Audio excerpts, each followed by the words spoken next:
This podcast is a proud member of the UUOP network.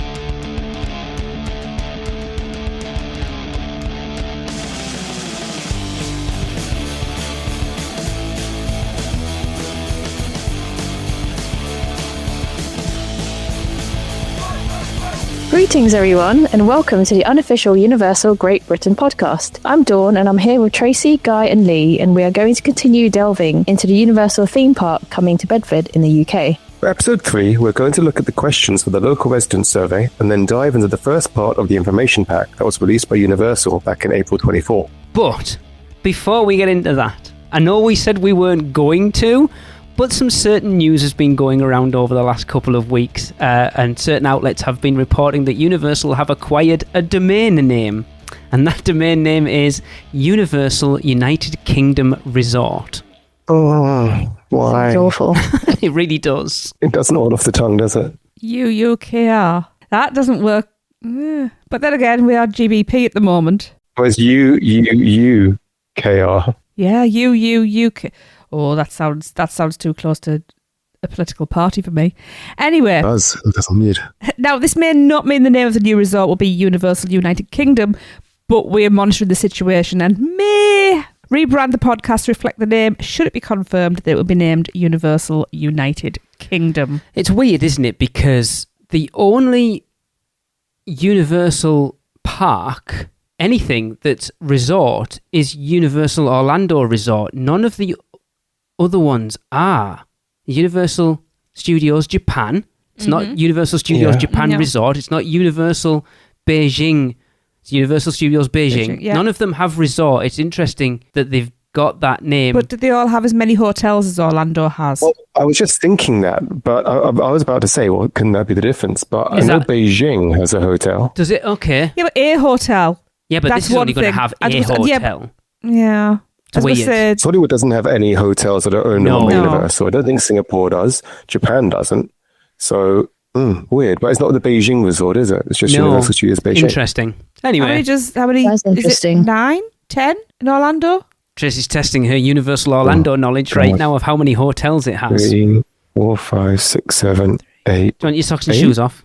Is that including the Epic Hotel? Yeah. Helios. Studios. And Stella and Terra. And Stella I've got over there as well. There's another 3 there. Aventura, both endless, and then the 3 OG ones on Sapphire. Yeah, 9. Dockside, Surfside, Aventura, Cabana Bay, Sapphire Falls, Royal Pacific, Hard Rock, Portofino Bay, Stella, then. Terra, Helios. There's 11 then. I counted one of them 11. twice. I just realised because it's 2 one side, I 2 can't the do other. maths. That's my excuse.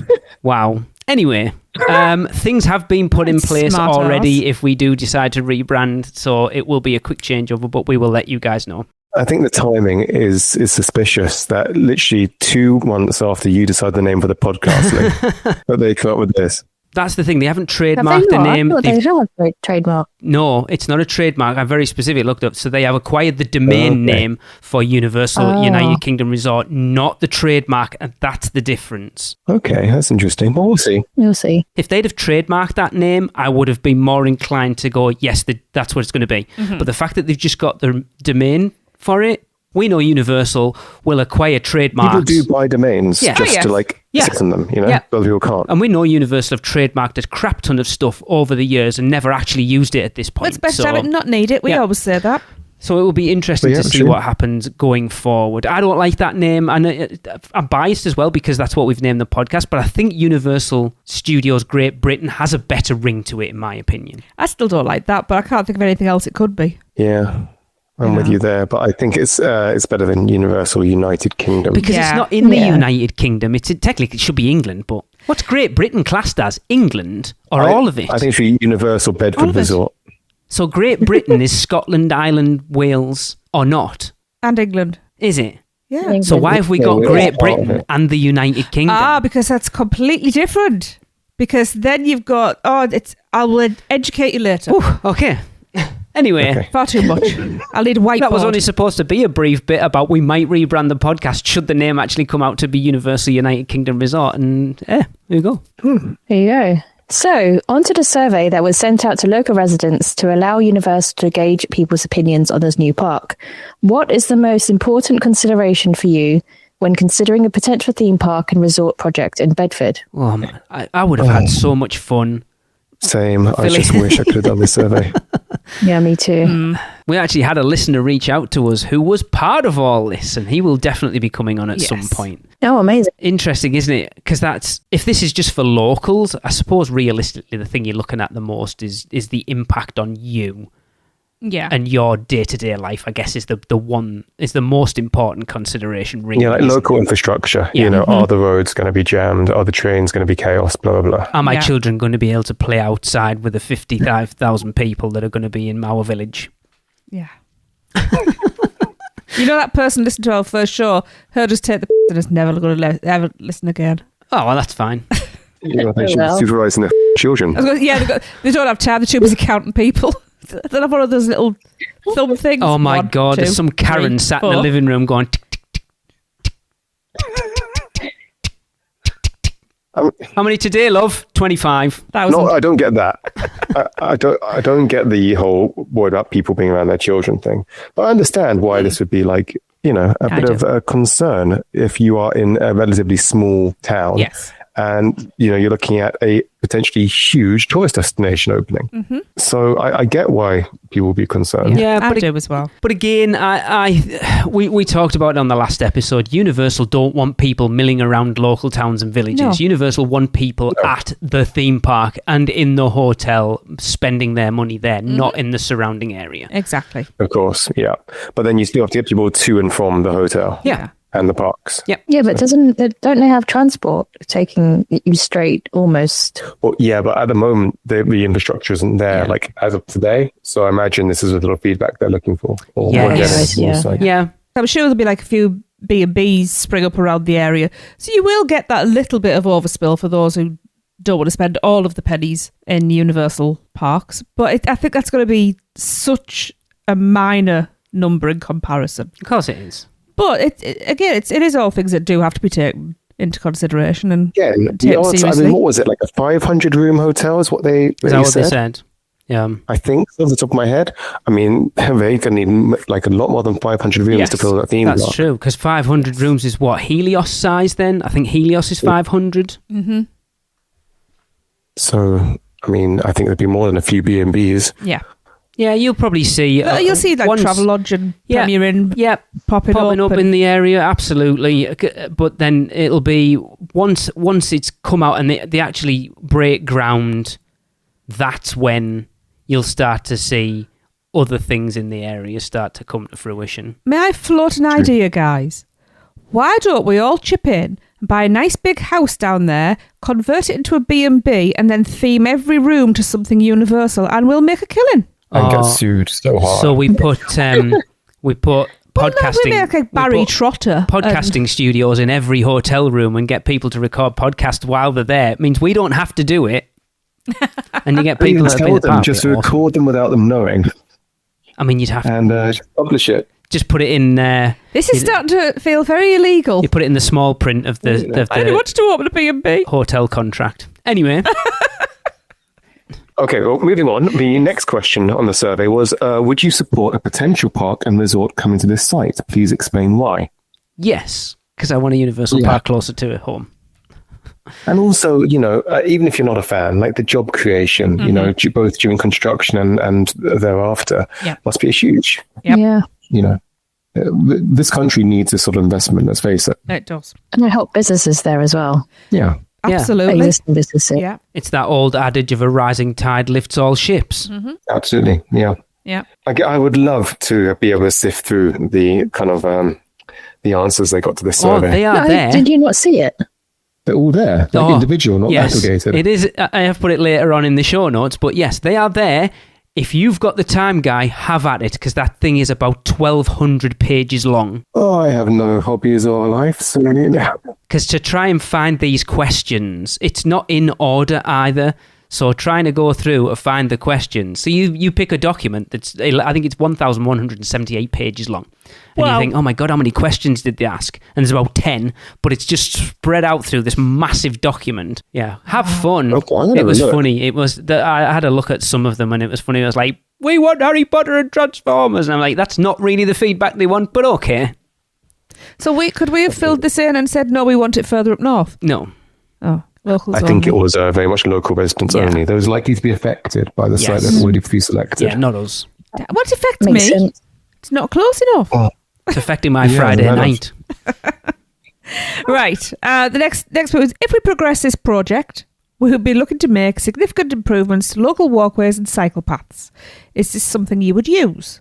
It seems a weird one. Walkways and That's a very cycle weird one. paths. Obviously, yes, like local walkways. That, Yeah. you know, For the locals. But why is that? What's that got to do Cycle with a paths. park? So you can get into the park? How close are these local walkways to people's houses? Like, how close are residential areas? This is probably something I you've should got have to have looked at. 50,000 people walking through the local village, actually. So, you know, we need some decent walkways for that. And cycle paths, don't worry. How close are the sort of biggest collection of houses to this site? Do we know? No, but it's not going to be sort of like next door. Yeah. Like within 5 miles, within 10 miles? Like, how close But are we some looking? people do like to cycle. I mean, they're weird, but they like to cycle. Some people like to walk. Maybe there's going to be walking paths in. From 10 miles away? Or a bit closer. You know, I don't know. You know, It seems a ask strange them. one. I mean, this does scream to me like a sort of question you chuck in to get like a positive response, Yeah. you know, that you can say, well, all the locals are delighted about this thing that we're doing. Okay. It comes across as more of like something to use as a sales tactic down the line as opposed to a legitimate question. Unrelated to it. Should we proceed with this development, we would also help to facilitate a number of significant local infrastructure upgrades. Which of the following do you think is most important? I don't know what the following were because I couldn't find that Yeah. there. So I don't know I what was they like, are. where is the following? Well, I don't know. I imagine it's going to be sort of like rail because, you know, that's going to be key. Road. What else could there be? cycle paths, walkways? I don't remember seeing an option in the document. I don't remember seeing a list of things. So that's interesting. I would like to row there. So are they going to put in a waterway? It's going to be For buses, me. trains, and planes. Planes, trains, and automobiles. Automobiles. Yeah, I knew you were going there. Yeah, I I'd don't like know. to take my canal boat. Should we move on to the next one? Yeah. We appreciate that major construction can be disruptive or unsettling for local communities. We are already looking into how we would minimize any such disruption if we proceed with this project. Do you have any particular points that you would like to raise in this regard? Yeah, don't bring the price of my house down by all the crap that's going on. I wonder what I don't think it would. I think it'll raise the prices of houses around there. Not while construction's going on, it won't. I mean, if you're looking as like, let's say an investment buyer, someone who's actually looking to buy a property to see it increase in value. I mean, I think that That's a lot of potential yeah, there. there's a lot of potential. Or Like Airbnbs. Yep. I mean, if I had, you know, sort of enough money to buy a house outright sitting around, I'd be tempted. Yep. I do find it interesting that everyone's worded, even though realistically it's going to go ahead, but everyone's worded if we proceed with Because this they have to be project. cautious. Should we proceed? Yes. Yes, If you you should. progress this project, they've found a lot of different ways to say it. yeah. Yeah, interesting. Because I can imagine, I mean, you only have to look at the construction site for Epic Universe, like the size of the cranes that they're pulling into that area. Yeah. And in Orlando, that's probably easy because they're used to it at this point. And it's a major metropolitan area, you know, it's like big highways everywhere, Yeah. major roads. So bringing that type of construction machinery into an area that it probably hasn't had that in before is going to be very interesting. So it's very much a concern if I was living locally of having heavy plant crossing coming in all the time. I've never Traffic. understood why it's called heavy plants. Never thought to think like that. Also, just people, like, you know, construction crews. Yeah. You know, And all the there's thousands of dust people and there. the pollution and everything Yeah. they'll bring in while they're building and stuff, and the noise. Yeah. I mean, I do, in a way, feel for the people living very close to the site during construction. It's going to be a hugely disruptive process, Yes. but at the end, they get a universal theme park. So, I'm sure they will get looked after though. You think as well, like, we haven't had anything built like this in this country for a very long time. Like a leisure complex of this magnitude since when? Yeah. I'm trying to think. I Which suppose the like last one football was. grounds you could argue, but a lot of football grounds now are built like outside of towns. No, the thing about a theme park is it's filled in the middle, whereas a football ground is just kind of like an O, you know? Yeah. What about Alton, the amusement parks here? Alton Towers kind of, evolved that- kind of more naturally from like a stately home type thing. Really? The towers, I would be very interested to see when the last from the I'm ground looking it up up. theme park I am opened just in this looking that country. up. Because I don't think it's in my lifetime. Like Camelot theme park opened in 1983. that feels like it's only a tiny one. Though. You're looking at something like, when did Thorpe Park open? I'm looking. I don't. Hold on, let's have a look. The thing about Thorpe though is that all these theme parks, they kind of. I don't think they opened as what we would consider a theme park is today. I Do you know would what I mean? amusement parks that developed. No, I would argue that Thorpe Park would have done, and that opened in 1979. So realistically, nothing went. Legoland feels like it could be fairly recent. yeah. Legoland, Yeah. that was, yeah. But again, it's still not on the same scale. No, but it's giving you an idea of like the last time something of that sort of scale was built. Wow, I didn't know Flamingo Land was that old. Well, you know, it's 1959. Jesus. Yeah. Wow. Drayton Manor was 1950. Like Water Valley, 1969. Wow. Um, Legoland Windsor opened in 1996. Chessington opened in 1987. I remember going to Legoland the year it opened. So Legoland potentially is the sort of the closest thing we've got to this sort of size of amusement park construction, and it opened nearly 30 years ago. no, that's not right. No, the 90s was By not opening, 30 the years biggest ago. attraction was like a small log flume, It Yeah. was, I've yeah. never been to Legoland. Me either. It's I'm far not sure too you're allowed down in without south. kids anymore. Oh, guy, no, that's just you, guy. Yeah, I'm on a list somewhere. I can't believe you didn't figure what we were talking about. It's like, oh, you're not allowed in. Yeah. It's really important to us that we invest heavily into the environment around our parks. This might include creating natural barriers and protecting and enhancing existing wildlife. What would you most want to see? I don't like the word might in this sentence, probably because we have a village that is overrun with builders and everything that they've promised to make it nicer for the villagers has not happened. They've built more houses instead. So I'm always very sceptical about this sort of stuff. Yeah, this sounds like it sounds like PR more than anything else, doesn't They it? would have to put that in there, wouldn't they, to kind of manage the RSPB and that type of thing over here, because otherwise they'll be straight on them. But yeah, there's going to have to be lots of things done for bats, even down to rare species of plant life. Again, it will have to be very thorough. Yeah, I think our laws are pretty good in that regard. They are. I'm sure they know what they're doing. Of course, I have no doubt about that. But as I say, it's just with what's going on in our village at the moment. I'm just extra suspicious about things like this because I've seen how many things we've been promised and nothing's happened. Again, we're talking about a company that's built theme parks all around the world. I'm sure they know.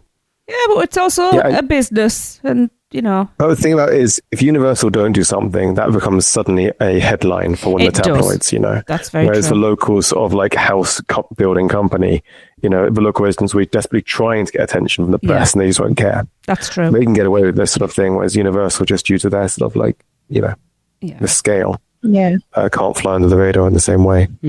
That's very true.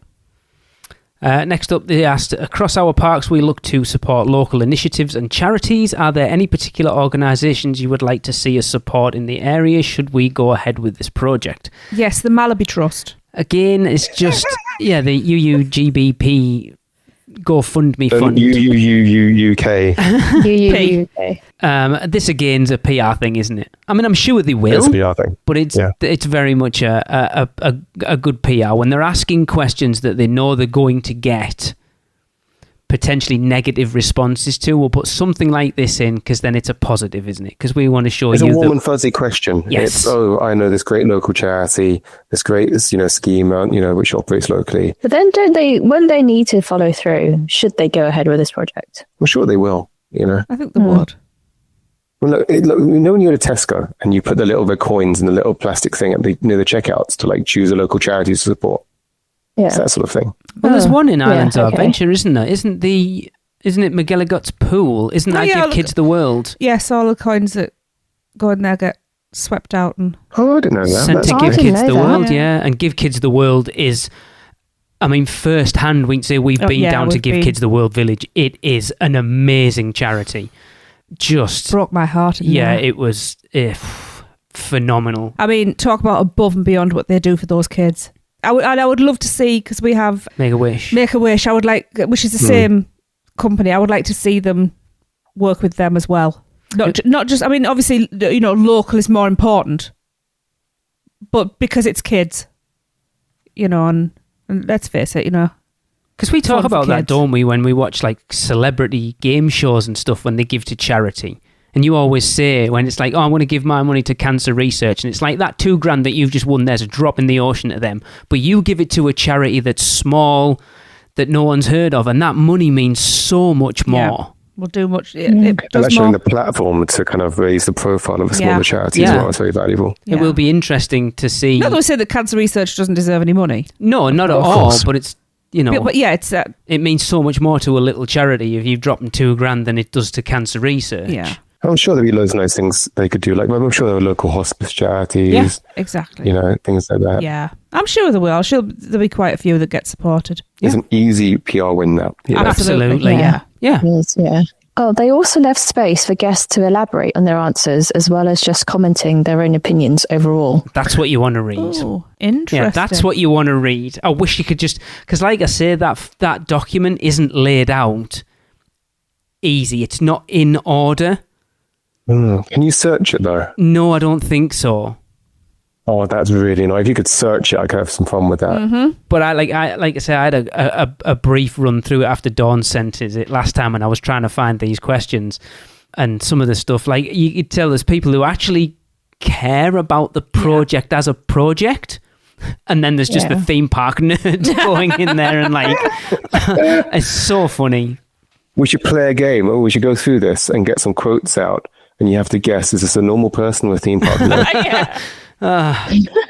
Well, the survey, plus all the guest responses, can be found online, and we will link it in the show notes. And actually, I'm going to have a look at that. I did not realize the responses were there. Yeah. You did. I told you. I've got I'm in trouble now. I told you they were. I read them out to you as well, Guy. Oh, God. I mean, a really short and sweet survey, really. It's quite, like, when you look at what it is, it's quite small. They don't really ask anything too, like, controversial. None of the questions are there to elicit particularly controversial responses, No, they all seem like genuine, putting feelers out, initial feelers out. That's what it feels like. They're being quite tentative. It's also a feel-good survey, Yeah. Yeah, it's interesting. Then it makes me question what's the point? Because are you doing it's it? getting the locals on side. Yeah, is it initially doing it because you have to, or are you doing it to get genuine responses? And I feel like it's kind of sitting in the middle of that. Yeah, I think it's a bit of both. Yeah, I think the responses wasn't the kind of driving motivation behind it. I think it's kind of making people feel like they've got a say. Get a buy-in. It's a warm and fuzzy thing. Oh, they want. But then I also feel like some of these questions, they are biased towards more positive comments. Oh, yeah. Yes. They're driving a positive feedback rather they can than then say that. They can say, well, we did this survey and the local residents. Yeah, exactly. So they've got nothing, they've got proof that they did a survey, that they got all these positive. Yes, they're doing the due diligence. Well, if you think back to those letters that we read out on the last one, there was one of them specifically that we all commented on that was like, oh, was it like 80% of people surveyed were positive towards the project or whatever it was, and we were all like 80% seems like a lot. And I feel like this is that way. It's trying to up those positive numbers so they can present to whoever they need to present to, of saying, look, this is 90% or 70% or whatever it was were positive about this bit or this bit. It's like it's not a survey for me that's really delving into what people think about. And I think that's where those please have your say boxes in that survey were more important. Yeah. Yes, and I think the questions are there because they have to ask certain questions. I think what people have written in those have your say boxes are probably the more important ones. Mm-hmm. I agree. Having just gone through a massive like exit survey for uni like we do every year, as long as they don't fudge any of the responses and they genuinely, these are the figures. Because I'm still laughing, we got our survey results back, and it said that 50% of the respondents had very favourable things to say about this course. And I went, well, I know that I was one of them, and there was only 2 people who filled it in, because it said that right at the beginning. So I immediately got the phone and said to my classmate, hey, did you say this about the course? And she went, did I? I do get suspicious over results of things. I mean, I agree with you. I think some of these questions were done in a certain way. Like when it asked about which of these, these infrastructure requirements are the most important to you. And let's say like 80% of people say roads, then universities going to say, well, 80% of the local residents are really excited about the infrastructure, blah, blah, blah, that we are improvements that we're planning for the roads. So I think it is designed in a way to be able to make the responses sound positive no matter. Yeah. Yes, rather than quite leading.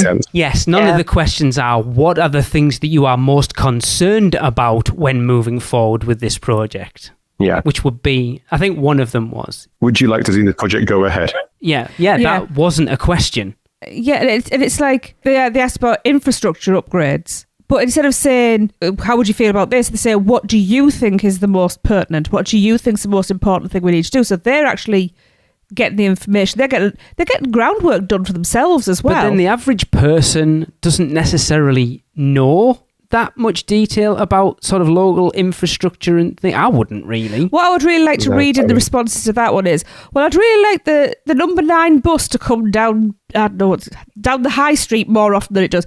It has nothing to do with the park. I hope there are some answers in there like that, because I like... That'd be hilarious. Yeah, I just think that'd be funny.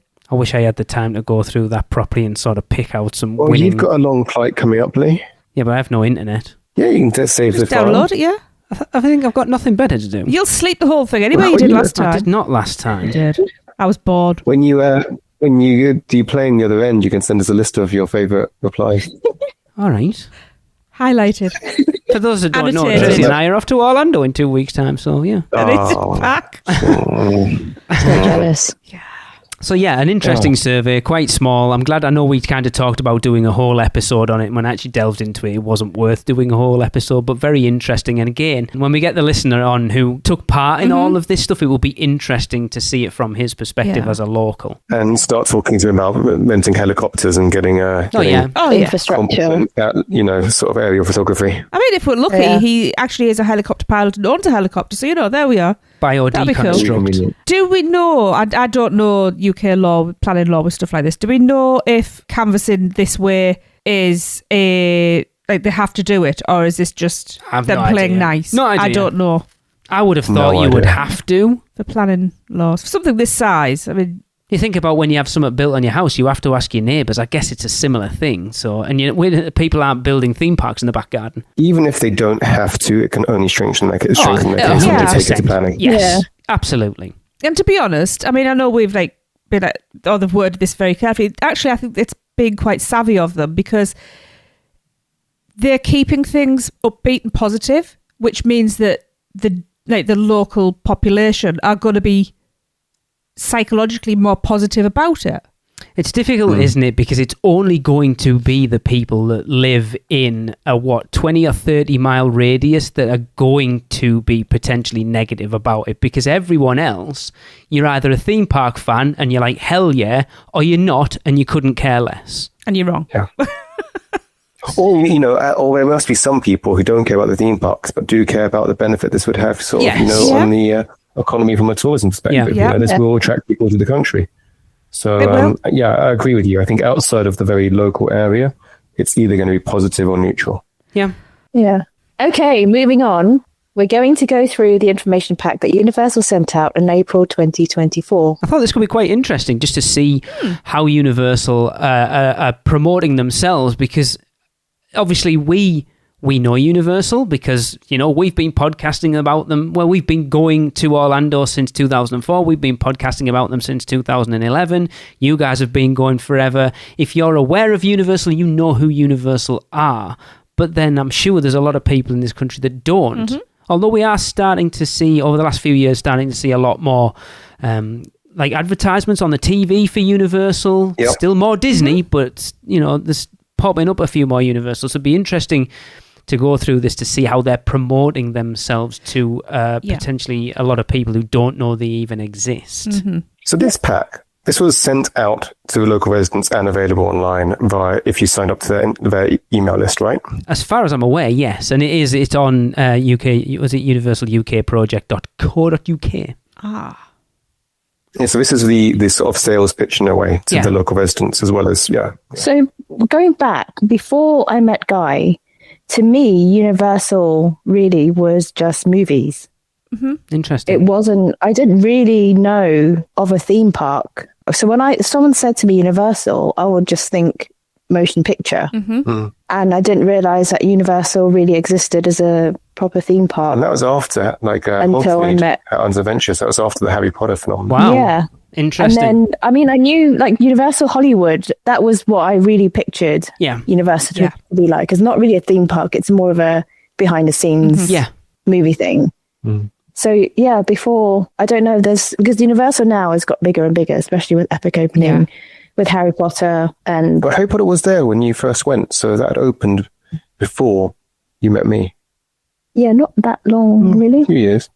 Because the second year we went together, Diagon Alley just opened. Oh yeah, I remember the... Okay. Yeah, so I think maybe that... if you're not into theme parks and you don't go to Orlando, then you're likely in this country to only have a sort of a vague awareness of them. Yeah. So I don't think that I was aware of Universal as a theme park subsidiary until we went in 2004 and we were planning that trip because it was Disney. But we went primarily for Disney World.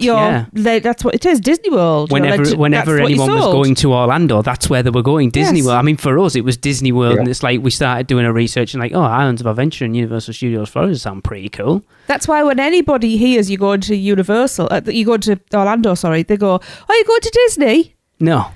And I just give them the withering look. Oh, it's still the default, isn't it? Yeah, because that's what everybody knows. I don't think it's quite... I think it's definitely Universal. The tide's changed. I think Universal have definitely stepped out of Disney's shadow quite substantially, especially this year with the opening of Epic Universe. But COVID was a turning point for both of those resorts. And Universal came out of COVID all guns blazing. We did an episode of UUOP with Robert Niles from Theme Park Insider and Seth Kabursky, and then Robin and Michelle who from the then Mouse and Muggle Travel Company, and talked about both resorts and how they dealt with COVID and how they came out of it. And Universal came, like I said, come out of it all guns blazing. They really did, and used that turning tide to really bring people over from Disney to Universal. Yeah. Well, let's face it, during COVID times, they were building a theme park. Even a Velocicoaster. Yeah. Turn them into Universal fans, and now holding on to those fans as well, which we talked a little bit on a couple of episodes ago, UUOP, that Epic is an interesting discussion right now with people going to Orlando, because a lot of people think it's a fail because of capacity, ride capacity, and the whole raining in an afternoon thing, and it's an interesting debate, and I think it's something we will cover at some point. Mm-hmm.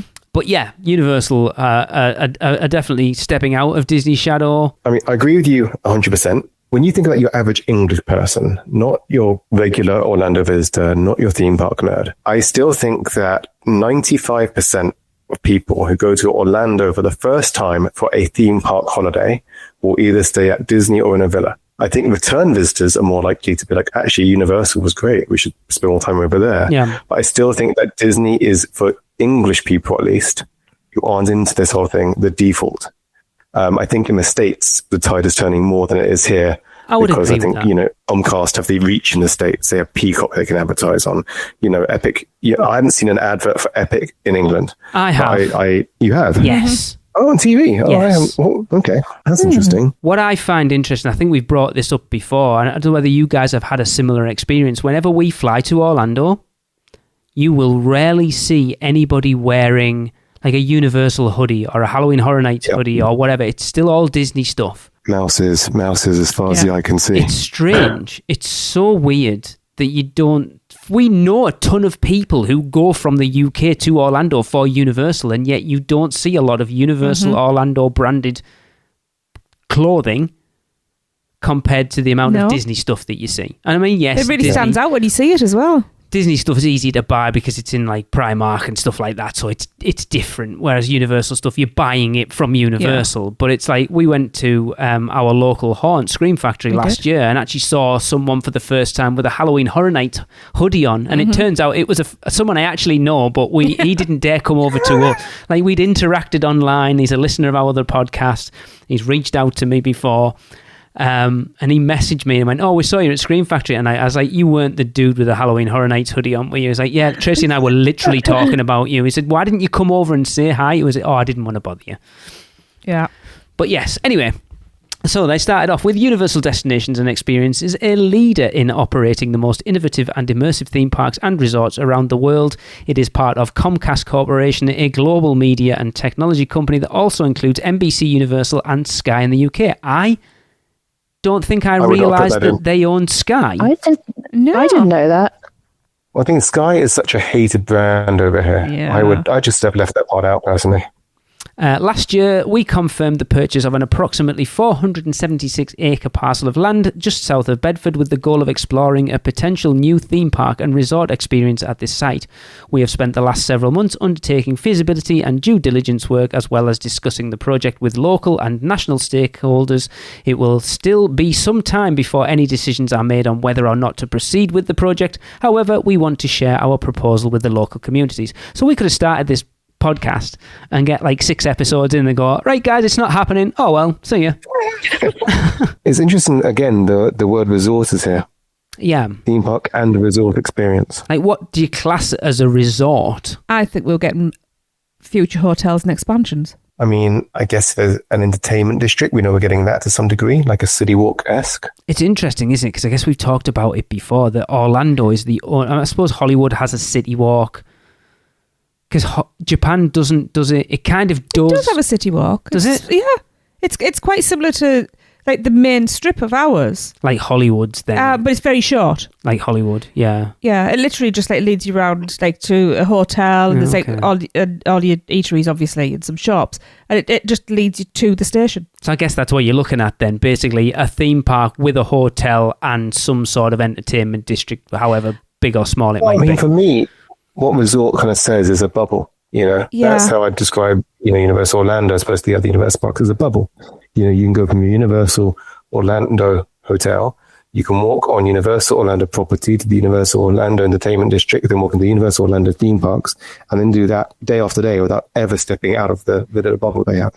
So that's the Alton Towers then, because Alton Towers is Alton Towers Resort. Mm-hmm. It is, and I guess you can do that. You can stay at the Alton Towers Hotel and you can walk into the park. There's not really an entertainment district though there. There's nothing, there's a mini golf course, but outside of that, is there anything beyond the theme park there? These are all things they could do. I'm wondering if there's going to be a pool at the hotel. They could do a resort pool like we have it at the hotels, but cover it.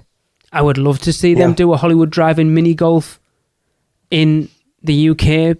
Because we have mini golf courses over here, and they're pretty crappy, to be fair. Most of them, the Alton Towers one's all right, but it's not a Universal Orlando style one. No, I'd love to see them do something to that level. Yeah, that'd be fun. Yeah, I love Hollywood Drive-In. I really do. It's just too expensive. Although I think if they try to charge us around here as they do there, they make it some sort of. That's why we've only ever done one course. We've done each course once because it's so expensive. I'd really want to do it again. Next time we're there, we can play around together, all 4 of us, and the loser pays. Okay. Damn it. Do you have the I know this goes with us 4.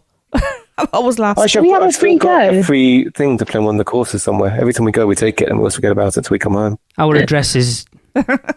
Yeah, they should have the mini golf, but like sponsored by Greg's. Anyway. So you get a hole in one, you get a free sausage roll. Greg's sausage roll in Tesco now, apparently. Yeah. We're beginning a period of public engagement in connection with the planning proposal for this potential project. We would like to hear your feedback about our potential proposal. There's lots of P's in this.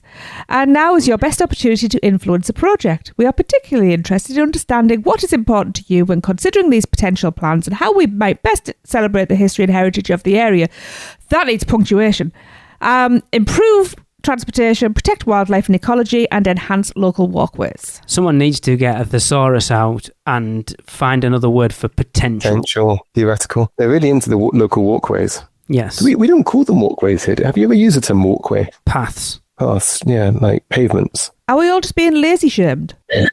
I mean, haven't they already started a period of public engagement? They've already done surveys and things. This is from April last year, Guy. We did establish that at the beginning. The survey that we were discussing earlier, was that before or after this? That was about the same time as this. About the same time. So that was part of the period of public engagement. Yes. Yeah. Okay. Well, they continued saying, we also welcome suggestions for who we might be able to partner with locally should we take this project forward, be they charities, business groups, education institutions, or other local organizations working in the local community. You can share your feedback and any other thoughts you may have with us through our survey digitally. The survey. By providing us a paper copy of the survey, by calling our free phone, or by emailing us. I'd love to hear the phone calls they got on their free phone. That would be represents amazing. an important milestone in our feasibility and due diligence work and is a key part of the planning process. It does not mean we have made a final decision on this potential project. It is really important we hear from local communities before our engagement closes on Friday, the 3rd of May, 2024, so we can consider and incorporate your feedback where appropriate. Just think it was somebody's job to answer that free phone number or listen to the messages afterwards. There's a podcast. I'd love to tap into that network. There's a podcast all in itself. We should have just called up and played the Harry Potter music. For them. I mean, it does say all the right things, doesn't it? You know, they want to work with the local people and they want to work with local charities. They care about local education. You know, they want to hear from you and you can influence things. And I love how they can consider and incorporate your feedback where appropriate, you know. Yeah. Just giving them the whole way out. I think it's good, you know. Yeah. About Universal Destinations and Experiences. Universal Destinations and Experiences has 5 branded theme parks and resorts across the globe, including Universal Orlando Resort, Universal Studios Hollywood, Universal Studios Japan, Universal Beijing Resort, and Universal Studios Singapore. They're all resorts. No, the resort is Beijing as well. Yeah, interesting. And Beijing is which is a Universal owned and operated hotel, as well as like a city. Oh, so is that what they class as a resort? They've got like a hotel. A hotel and a city walk. Yeah, okay.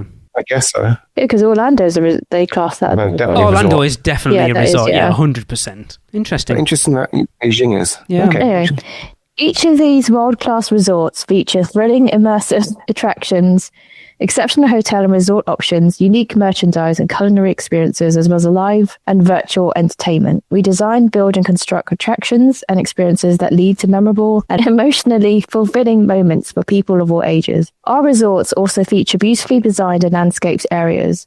They also create thousands of jobs, generating significant positive economic impact, both locally and further afield. And they are a positive contributor to local communities. We have provided more detail on what this means for the Bedford site. This potential project will not just be Universal's first branded theme park and resort in the UK, but our first in Europe. It means Bedford will be host to one of only a few world-class theme parks and resorts. It would also create another significant reason for visiting the UK. But the only reason to visit the UK, but all right. Yeah, I know, right? Yeah, what's the live experiences and virtual entertainment? What virtual entertainment do you get at Universal Orlando or any of those resorts? I was trying to work that out. I mean... Virtual, and what does that mean? Could maybe like Born? That's not virtual, like, it's still live, you're still watching it. Live. I don't understand what a virtual... Know. Even if you're watching a film, even if you're like... Despicable Me, Minnie and Mayhem is still technically live. It's not virtual. You're there true. They have done some watching VR things before, haven't they? Like, what didn't they do as part of Horror Nights one year? Like once they did VR the repository back in, I think it was 2016. Yeah. Very strange term. I mean... I did find the definitive resort answer anyway. Okay. So, Universal Studios Resorts are resorts because they offer on-site hotels, themed accommodation, and extensive on-property amenities like theme parks, dining and entertainment, all designed to create an immersive vacation experience for guests. And there are also bonus benefits because of the hotels, like early park access, discounts, transportation. So, it solidifies the resort experience. So, yes. Fair enough. So it kind of goes back to what Guy was saying about the bubble. Exactly. Yes. Yep, that basically puts it in a bubble. Yeah. Yeah. I think what's interesting here is if you're reading this as an English person who's never been to a Disney or Universal park, I think what it's really trying to do is sell that this isn't just another Alton Towers. Yes. You know? Like this is the sort of things you're reading here. To us, it's just like, oh yeah, of course. But to a person who's not at a theme park, it'd be like, wait, what? Culinary experiences, live entertainment, landscaped areas. Obviously Alton Towers is landscaped areas, but that's, an accident more than anything. Yeah. It kind of really sells that this is not just your average theme park. And I think it's, it's an important message to get across to people. Yeah. To be honest, they should just send videos out to these people of Epic and say, look at what we did with this tractor land. That's not going to sell it. If you want to be fair, they've already done the commercial that they should send out. If you watch, there's like a 5 or 10, maybe 15-minute thing they did for the opening, I can't remember when it was for Epic, with Mark Woodbury talking about the history of Universal. I know what you're talking about. Oh my God! Great. Before we came out for Epic, I put that on for your mother and my, and I couldn't get 3 seconds in without tearing up. It's like, if you want to know what Universal is about, just watch this. Yeah. To quote, this potential project would not just be Universal's first branded theme park and resort in the UK, but our first in Europe. I will just call you out on Portaventura. Made first, 1995, Spain's first theme park, a joint venture by the Tussauds Group, Anheuser-Busch, and Universal Studios. I'm still pretty sure that Spain is in Europe. But it's just their first branded theme park. But it was branded as Universal's Portaventura. We have showed you the merch that we have that says Universal's Portaventura. And this is what I'm just saying. So it was branded in 1998 as Universal's Portaventura before the parent company sold their stake in 2004. Back to Tussauds.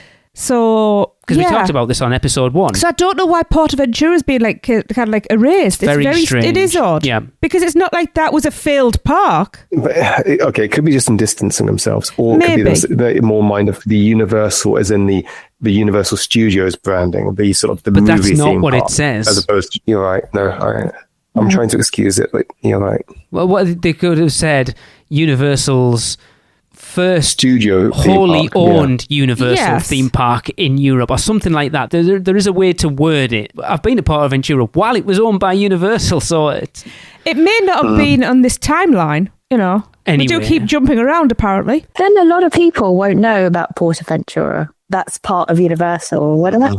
Anyway, so carrying on, they said, why the UK? They said, we know Universal's incredible experiences resonate with people of all ages, and millions of UK residents travel to our theme parks and resorts around the world every year. We are excited by this potential opportunity to bring this world-class experience right here for people to enjoy in the UK. The UK is a very attractive market for a new theme park experience with its large population, creative industries, strong tourism, transportation infrastructure, and links to Europe. In 2023, the UK welcomed 38 million tourists, and this number is growing. These visitors are expected to spend approximately 34 billion annually. How many?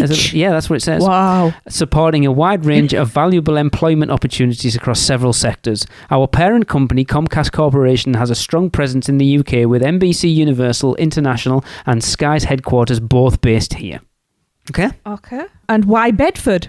The site is located in the south of Bedford town centre, near Kempston, Hardwick, and located between the villages of Wixhams, Stewartby and Wootton. I love how it's like Bedford town centre. It's like, I'm just, the town centre, you think of like a local little town. It's just at the bottom end of the town centre. Just off High Road. Yeah. It includes the former Kempston Hardwick brickwork sites, as well as some fields to the south, none of which form part of the Green Belt. The site as a whole is already allocated for development by the council through the proposed local plan. The site is also an ideal location with convenient fast rail links to London and London Luton Airport. It has the size and flat topography that is important for a large-scale theme park resort.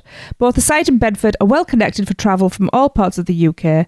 The East West Rail EWR project also plans to deliver additional transport improvements locally, specifically improvements to the existing railway between Bletchley and Bedford. All of these places I've only heard of because of this resort. Really? Wixhams. Americans must think this is adorable. Oh, probably. Oh, yeah. Wootton, Stewartby. Yes. Wixham? The site we are exploring. The extent of our project is shown in red and is approximately 700 acres in size. It includes the approximately 476 acres purchased last year, along with a smaller parcel of land to the southwest, which are an option to acquire. This parcel of land would allow a direct link between our site and the A421, as well as other local transport routes that could be improved through this project. I'm guessing on the actual document there's a little map showing where the red bit is. Yeah, this is, doesn't... What do they mean by option to acquire? Have they not actually bought it yet? I don't know quite how this sort of thing works. I imagine there's been some sort of financial contribution for it to be held for them, maybe buy down the line, I don't know. They probably bought the original bit, and then there's this bit here if you want it. And they're like, oh, well, we might take up that option later. Yeah, but they've probably got first refusal on it. There's probably some agreement where it can't be sold to someone else. Yeah. Respecting the site's local history, for over 100 years, this area was one of the principal suppliers of bricks to the British construction industry. The industry shaped the growth of Kempston, Hardwick, Stewartby and other local villages, and whilst the site's brickworks were closed and demolished many decades ago, they still form an important part of this area's rich history.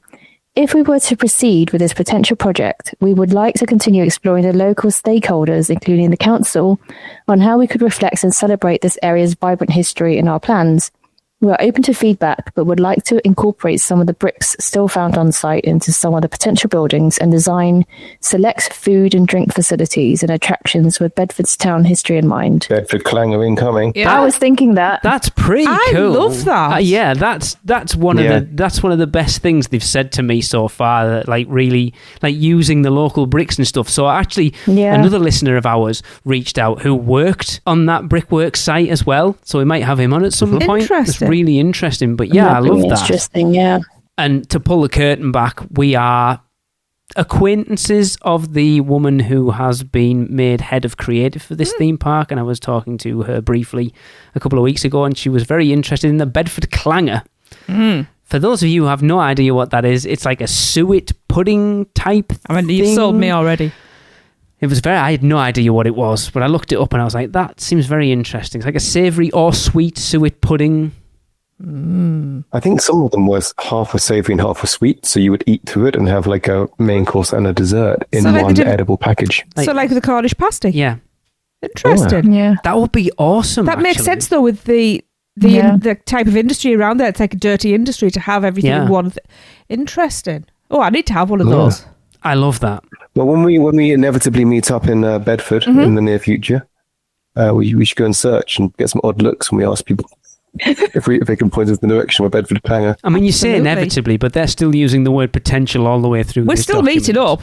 I mean, that's true. Yeah, you know. We need to have a Bedford clanger regardless because it just sounds amazing. So moving on, they say how this project could benefit Bedford and the UK economy. This project has the potential to be transformative for Bedford and deliver significant benefits for the UK economy. Our developments create thousands of jobs, help to drive footfall to existing local businesses, and unlock major investments into other local enterprises and infrastructure. Should we proceed with this project, the benefits would include the creation of an expected 8,000 new jobs once operational, rising to 10,000 by year 20 of operation.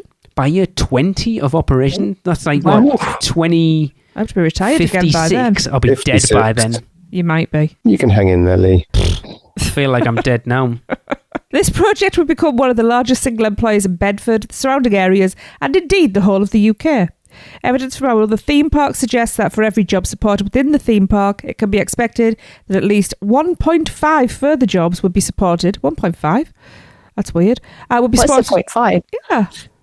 That's a full-time one and a part-time one, obviously. For every one job, there's a 1.5 jobs somewhere else. Okay. There's always someone doing half a job. It can be expected that at least 1.5 further jobs would be supported across the economy, meaning a net additional 20,000 jobs could be supported by the project at its peak. Okay, that's cool. Yeah, thousands of jobs generated through construction with an estimated on-site peak workforce of 5,000. We have shared further details on how we'd approach construction on board a considerate approach to construction, but clearly this would be a major economic boost to the region. Ongoing investment and development. As a long-term owner and operator, forming deep relationships in our local communities is important to us. Not only do we make significant initial investments, but we continue to invest in our theme parks and resorts over time. Our initial plan would include expansion areas, and we would consistently update and improve our theme park and resort by building new and innovative attractions and concepts. Now we're talking. Interesting. Yeah. This is where for the theme park nerds it becomes a bit more Yeah, ears have pricked up. Yeah. Prioritising local employment first. We would commit to advertising jobs to local residents first, where feasible. We want to ensure we offer local people opportunities that would benefit them. Initial estimates suggest that over 75% of the workforce would come from Bedford, Central Bedfordshire, Luton and Milton Keynes. We would be committed to making our job opportunities accessible to all. I support that, and I just hope that they have enough people who would actually apply for that 75%. Yeah. Yeah. I support that. Dedicated training programs. We invest significantly in our people with training and development programs, and we would do the same here. For example, our ride technicians typically join us partway through the construction period and then remain as permanent members of staff once operational. As a point of reference, nearly 50% of our management team at our theme park in Hollywood started as hourly employees. A range of jobs at different experience levels will be created, each with genuine growth opportunities. Let's just talk about That's that good. ever so briefly. So we know, for anyone who's a Universal Orlando fan, will know Mike Aiello. Absolutely. Mike Aiello is the poster child. He's not a child anymore, but the poster child He'd love that. for starting at the bottom and working your way up the ladder. You know, he was a Jaws skipper Yeah. who consistently went off script, and they were like, we don't want to fire you because we love your energy and stuff. We're going to pull you over here. And now look where he is. And the funny thing He's is, a god now. his son is very much on that same track right now. Love Caden. Caden is killing it. Yeah. Seeing the roles that he is getting, he will be up there at some point. I have no doubt. He was in Mega Movie Parade recently, wasn't Yes. he? It was. He was He's Quid. just looking at the ILOs, you can see that that promotion from within, and we know enough team members at Universal Orlando to know that those opportunities are there and that they really look after their staff. They do. They seem to look out for the people who have potential and then really nurture it. And anecdotally, like from the comments I've read, it seems that they are a much better employer than the Mouse House. Oh, yes. At the very least. From what I've heard, yes. And I think that comes through. What you want your employees to want to work at your parks, because we've said it a million times before, the team members are half the experience. Oh yeah, 100%. And they've got consistently better year after year. Oh. Like back when we first started going to Universal, it was kind of like, an average theme park employee, Yeah. it was kind of uninterested, probably on, fairly like low to minimum wage, there wasn't that sort of buy-in. But now that has changed entirely. Massively. The team members are fantastic. Yep. It'll be interesting to see if they bring that same sort of like, if they get that same buy-in from the more cynical UK employees. It's going to be interesting, isn't it? Because I wonder if they will go through. I know Universal don't have a similar thing, but obviously we know from Disney that every cast member had to go through traditions. Mm-hmm.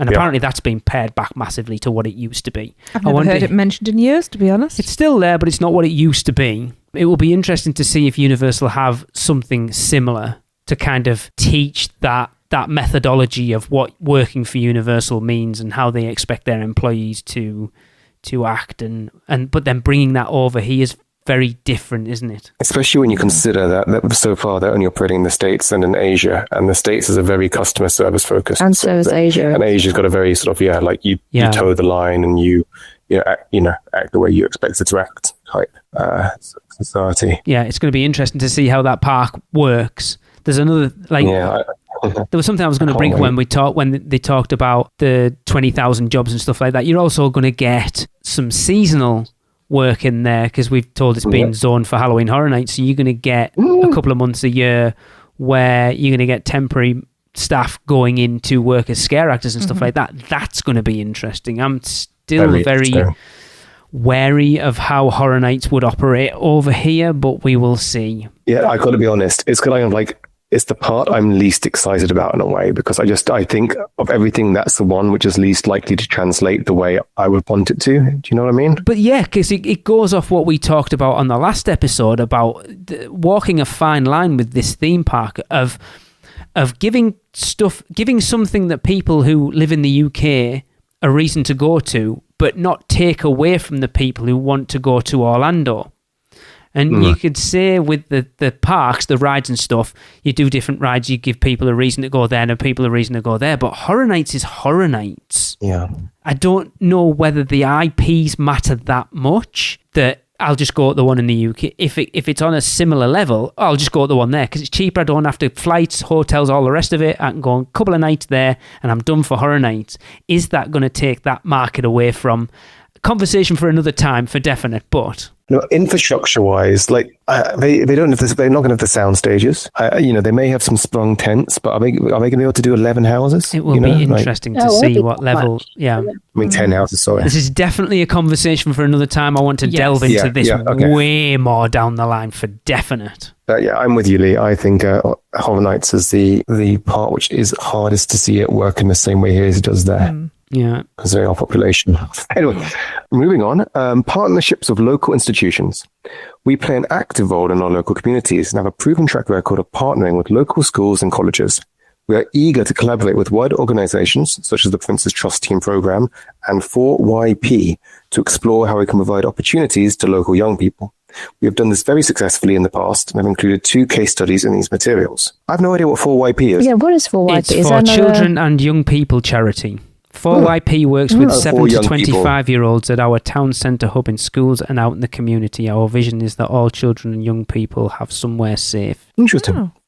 Partnerships with local businesses. We work with local businesses to support a healthy and growing local economy at our parks and resorts around the world.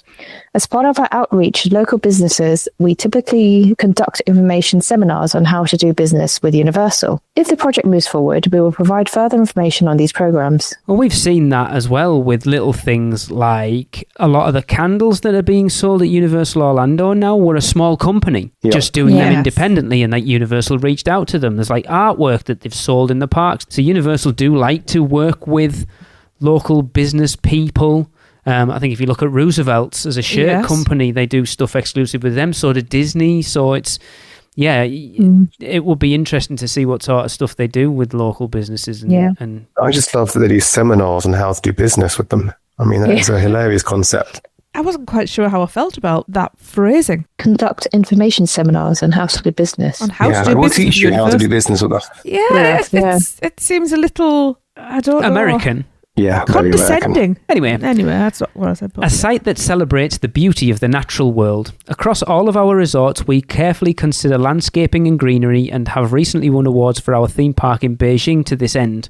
We would plant thousands of new trees here, both within our site and along the site's boundaries. And again, you only have to look at Epic Universe if you want to see how beautiful a park that they can build. And that's only going to get better. And even the garden walkways, between the resorts and City Walk. It's just stunning. Yeah. I love walking from like Sapphire and Royal Pacific, or even down from Portofino and Hard Rock. It's such nice walks first thing on a morning. Yeah, beautiful. Yeah. Yes. Facilitating significant infrastructure improvements. Our developments facilitate significant infrastructure improvements locally. These would potentially include rail and road upgrades. We have identified some of these on the board, investing in local infrastructure. We would also look carefully at existing services such as healthcare providers and ensure we understand any increased demand we may have on those services and ways in which we can engage with providers. Interesting. Okay, that's interesting. Yeah. It's the sort of thing you don't imagine would be a concern when you're building something like a theme park. But I guess when you have that many people in one space, you have to kind of think about like the ripple effects on how it affects every business, every kind of everything, including health services, GPs, the local A&E departments. And there's videos we watch, of people being arrested at Universal. Yeah, they have to have like police engagement on site. Interesting, isn't it? Yeah, it's way more than thinking about it. Yeah, we just think, ooh, theme park. Yeah, basically. Hey, and ignore the ripples. Yeah, it's crazy. Okay. A major boost to local and UK tourism. Our theme parks and resorts draw tourists from all over the world. The AECOM Global Attractions Attendance Report shows that the top 25 global theme parks, which includes 4 Universal destinations, attracted on average over 8 million attendees in 2022, with visitors at Universal Project Theme Park between 8.4 million and 12.4 million. Like our other theme parks, we would expect to attract a mix of local people and domestic and international tourists. Many of our visitors stay in the local area around our theme parks, providing a welcome boost to the local economy. I love how they use the year 2022. That was the year of the revenge travel. Yeah, that's what I was thinking. Yeah, we're going to overinflate our numbers by using the year 2022, because prior to that, we had about 18 months where no one can travel, so everybody travelled in that year. Mm-hmm. All right. Okay, our impact in Orlando, a case study. Universal Destinations and Experiences is committed to higher education partnerships year-round that enable support for students interested in the themed entertainment industry and careers in science, technology, engineering, and mathematics, i.e. STEM. These partnerships include undersourced areas where sponsorship, mentorship, and professional development are key components. Two examples are our Creative Lab program with the University of Central Florida, UCF, and our partnership with Florida Agricultural and Mechanical University, FAMU. We all are aware of someone who is looking at going on one of those courses in the next few years, and I will just leave it right there because I don't know whether that person's ready to put it out in the world right yet. Well, that's interesting. I mean, yeah, if I was like a young person in this country, I'd be so excited about this, back when I was a teenager, working with someone like Universal or Disney was like the dream, but, I didn't want to work for Merlin, so gave up on that. But having Universal opening, just the opportunities there are going to be significant. Yeah, no, I applaud this. You go in at student level and things. STEM, I agree, STEM's very important, but it's really starting to show that the arts and the humanities, which are also very important, are being neglected. And I do think that they need arts and humanities within this as well, because you need the people who know how to put words together. You need the people with the artistic backgrounds. You've got AI to do that for you now. AI is a big pile of... You didn't need to say that, but all right. Oh, I held back. What is a creative lab program? Isn't that the whole other side to the STEM? I guess it's like because that's not just going to be engineering. That is going to be the creative side, the design side. The design, the art side. It's everything. It's, to be honest, it's all STEM. Is it all STEM? Yeah, because arts and humanities and social sciences are not being funded in this country. Well, yeah. It's crazy. Yeah. I mean, that's my own little personal rant, but they are going to need artistic types to work creative here. So the UCF Universal Creative Lab is a program at the University of Central Florida in partnership with Universal Creative that provides students with hands-on, real-world experience in themed entertainment design and development. Students learn from Universal Creative professionals through on-campus coursework and on-site sessions at Universal Orlando Resort, interacting with industry leaders to learn the process of creating theme park attractions. The program is primarily for graduate students in UCF's Themed Experience program, but has also opened to upperclassmen and graduate students from other universities in the summer sessions. So there you go. Interesting. So it sounds quite multidisciplinary. It does. Well, we'll find out if the person we know ends up going on that course. I'll be really interested to hear. Offered during the spring and summer terms, this partnership provides students with specially designed coursework. We're going to delve into it again a little bit here. And hands-on learning, alternating sessions at Universal Orlando Resort and classes at UCF with industry experts from Universal. I feel like I've just said this. Students interact with show producers, engineers, creative directors, executives, and other industry professionals to provide an in-depth look at the design and development process. The course offers both an educational benefit and provides valuable real-world training for future careers in our sector. Since the program's inception, Universal had hired 38% of the UCF Creative Lab graduate students as either full-time team members or skilled interns. Approximately 100 students participated in the UCF Creative Lab in the first year of its program. Yeah, interesting to see how that translates to students over here. Yeah. Unless they're going to send the students over there. Maybe. I mean, it wouldn't be sort of the hardest thing to organise. It's a great career to get into. It really is. I know from how many people I know in the themed entertainment industry that this can just be the start, and then moving outside that to work for many other companies. I don't think a lot of people realise that, yes, Universal Creative is massive, but a lot of the rides and attractions that they put in aren't built by them. They're installed by people like Thinkwell, the Hedema Group, and then all your coaster manufacturers, Intamin and Vekoma and B&M and all of that. It's such a big amalgamation of everything. But until you got into like the coaster builders, you were naming American companies. Because we don't really have any over that's what I'm here. saying. I'm not sure that Merlin. Potential for having a massive career all over like UK is a thing, because we don't have the theme parks like they do in America. We know people who have moved around. They still need those people over here, though. There must be a thing over here. Yeah, but what I'm saying is that we are not a big enough landmass to start to sustain unless you start moving and working in other countries and around the world. Sounds good to me. I'm not sure that... You see what I'm trying to say? Yeah. I mean, yeah, like I think there's a lot of, international careers in this. I guess, it's a fairly niche industry. It is. And That's therefore, what if you want to go into it, you have to go where the opportunities are. I don't necessarily say it's a niche. I think it's massive, but people don't realise, because themed entertainment isn't just theme parks. It's everywhere now.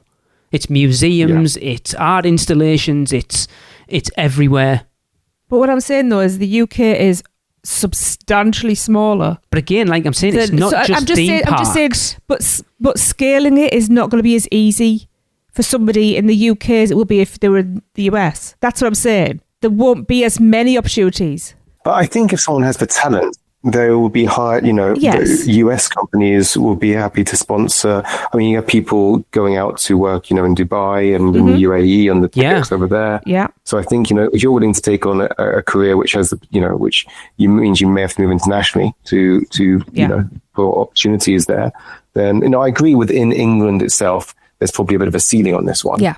But, That's what I was trying it doesn't to say, have to be like a limited career. Yeah.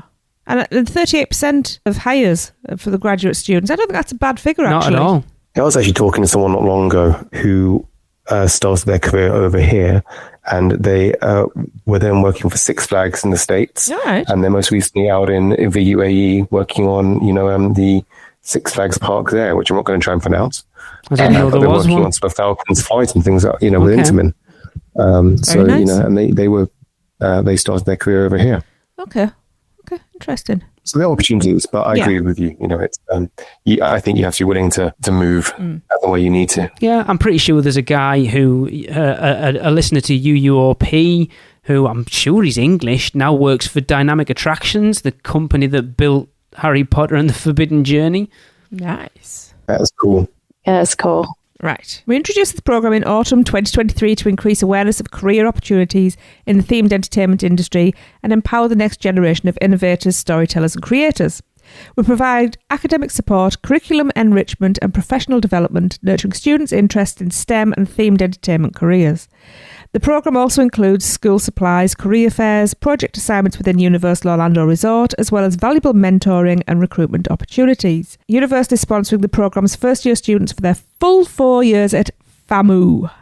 Universal has committed to hire 20% of participating students as full-time team members or as interns. And there you go again. They use the words themed entertainment quite a lot. So yes, you're going to get trained in how to build attractions at Universal, but as a wider themed entertainment thing, that is all over the place now. Themed entertainment means so much more than just theme parks, and I don't think people realise that. I wonder if they'd take on someone in their 40s with no relevant experience. We'll take someone in the 50s with the same. Well, you've both bloody applied, so I guess we'll find out. The race is on. The difference is we've got an in, and I've already been talking to her. I'm not kidding. we have to.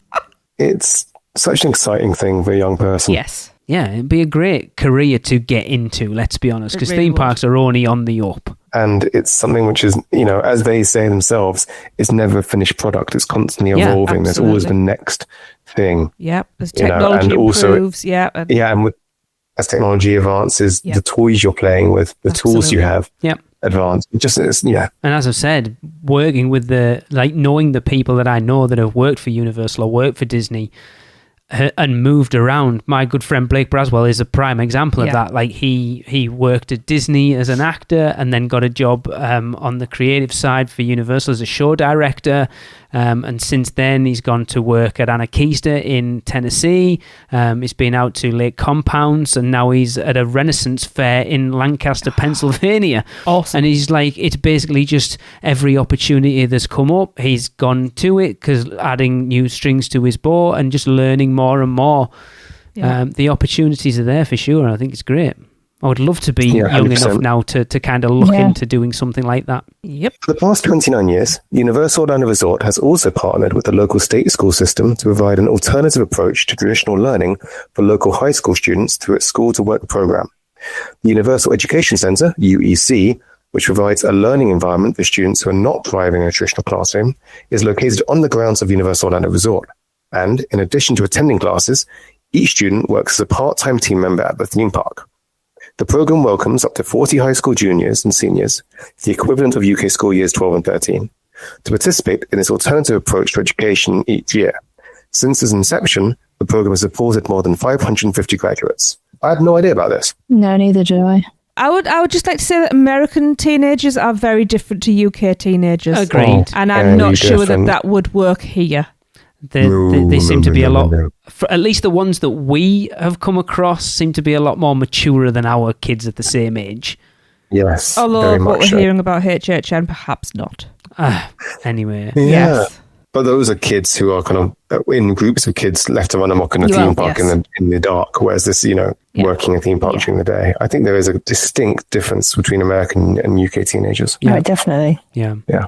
But going through, that's probably about a third of that document. They are selling what they do hard, and it's things that you don't even think about as a theme park company. It's like, yes, we're going to look after local businesses and stuff, but then also like our education systems, hiring as many people as we can, the opportunities to get promotions from within, starting at the bottom. It's like they're really selling themselves as a company that you want in your country, but also want to work for yourselves.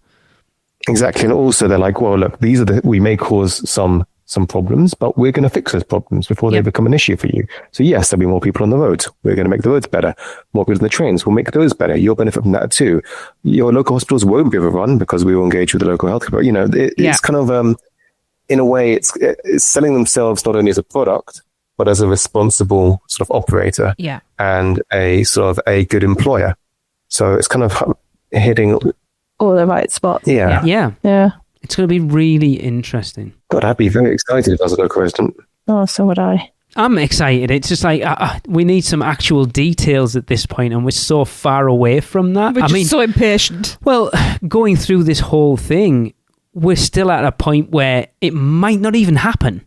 We will be gutted. But you look, we've talked about it.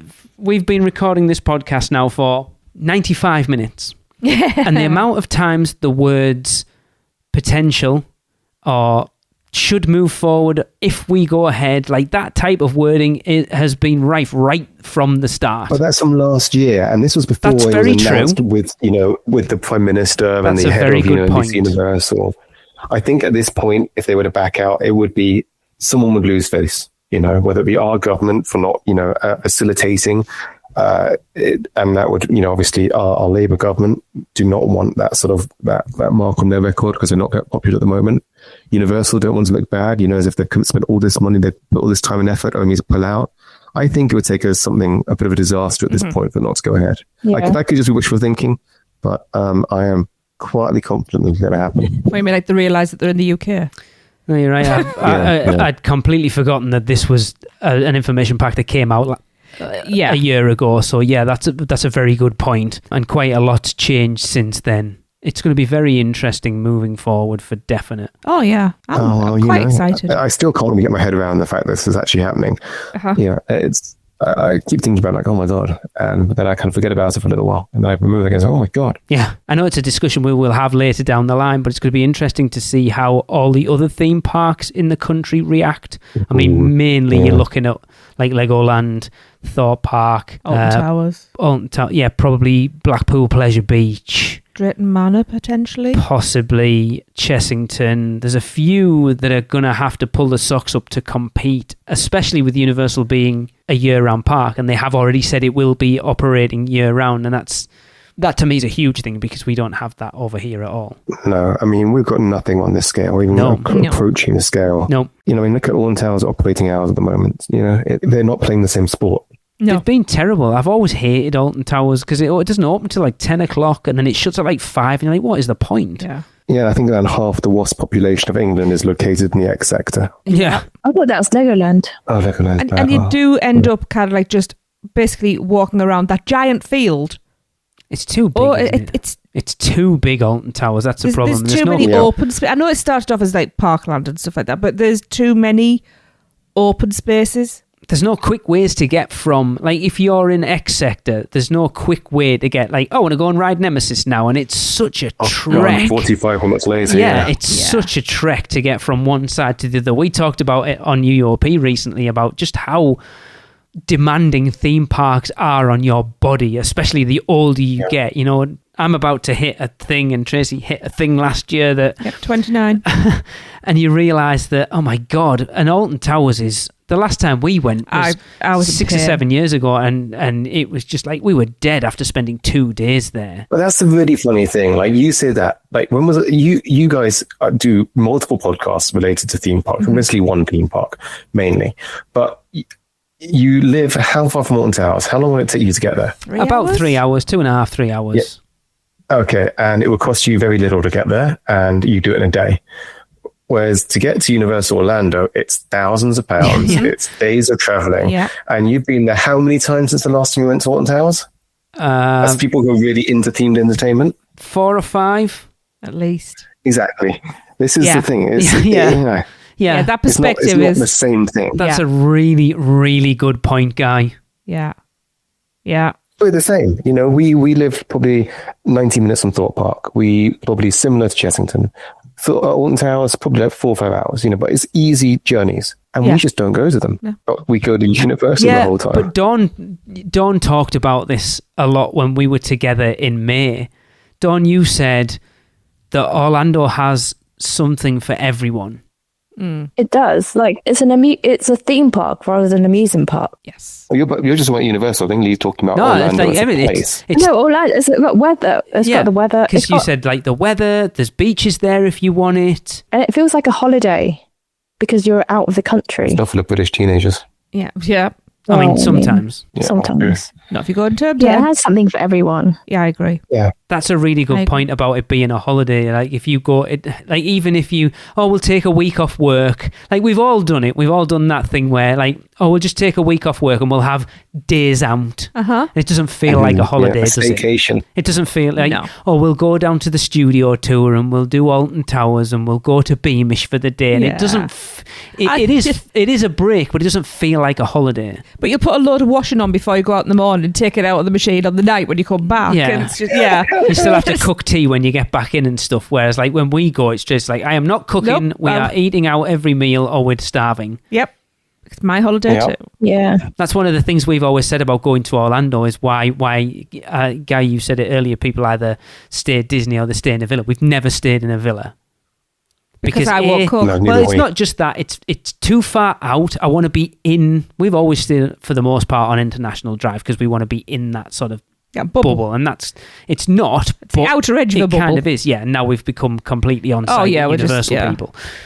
But it's that thing of like if you're staying in a villa, you've still got to clean up and tidy up, and you're going to be tempted to like buy some cereal, so you eat your breakfast in the I'll get a villa pizza and- from Publix to Yeah. shove in the oven. I mean, we yeah. still We did that We could, yeah, we, about to be 5 fair, we trips have ago. still done that. We bought a load of frozen corn dogs from Walmart, and Microwave like corn banging them in the dogs. microwave at like half midnight.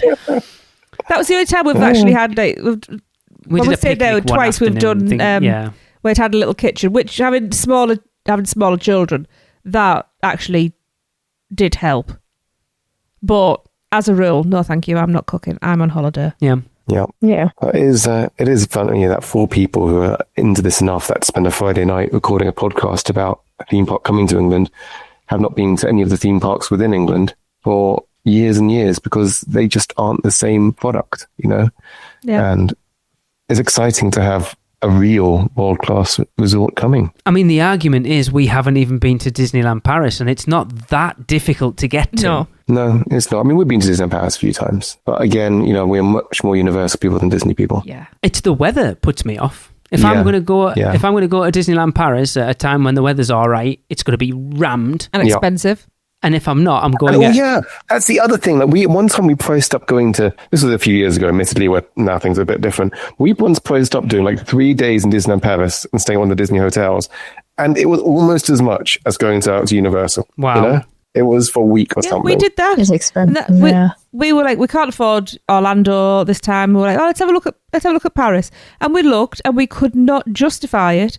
So I think we just like waited a little bit longer and saved hard and we went to Orlando instead. Yeah. I've Because- never actually, for me personally, I've never actually priced up Disneyland Paris We did. properly. I have never priced up Disneyland Paris properly, so I couldn't even tell you how much it is. Well, apparently I had mean, it's this not whole cheap. conversation and experience with a different husband. Oh, God, Tracy, don't tell me that. One's enough. But it is ridiculous how much money we've spent going to Orlando. Oh, don't. They just don't. But, can you put a price on happiness? I was going to say, do you regret a cent? Some of it. Really? Yeah.